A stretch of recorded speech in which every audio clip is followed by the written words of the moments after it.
And my passion, it's a very, very deep passion, is to make this as accessible as possible to as many people as possible. About 1 in 3 people in the developed world live with a long-term health condition. So that's billions of people in the UK. I gave a talk today called Freeing the Mind Even When the Body Hurts. And in a way, what I was trying to do was tell a little bit about my story, because I've lived with chronic pain for 40 years from a spinal injury, and I've meditated for 30 years. So in a way, I'm quite a good sort of case study myself of how mindfulness can really change your life. And my life has been massively, massively changed through mindfulness. In a way, I can't even describe it. I was broken 30 years ago, and now I have really a very good quality of life. I travel the world teaching and talking and so on.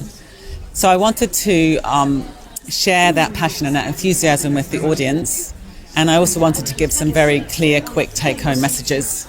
So I gave a few slogans. So one of them is, when in doubt, breathe out.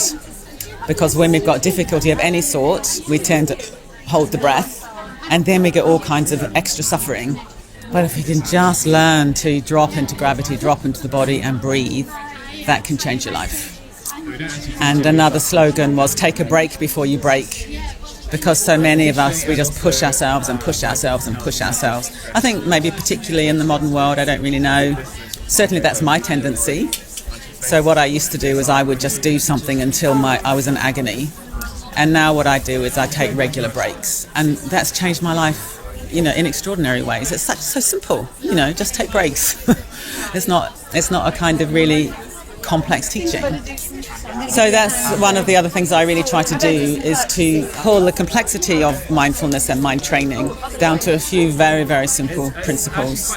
So I've always believed that the two qualities of mindfulness and kindness are like two sides of a coin. You can't have one without the other.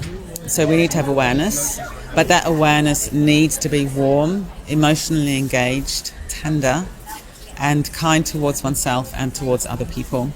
So I'm a great believer in kindfulness, and I wouldn't be interested in doing a course that was just about awareness, because I don't believe awareness on its own is actually a transformative quality. It can be a little bit cool, a little bit aloof even, where we want to be in love with life and in love with our own life and in love with our connections with other people and in love with life itself. And I know, for people who are living with difficulty, it's so important to be kind towards yourself and towards your pain, and soften and respond to your own difficulty the way you would respond to a loved one who was hurting. That's the only way you can do it if it's going to work. I think people who are living with health conditions, often we're on medication, the brain is already quite foggy perhaps. You don't want something that's really philosophically complicated. You want something that's pragmatic, that's immediately applicable, and that you can do in your life right now to reduce your suffering.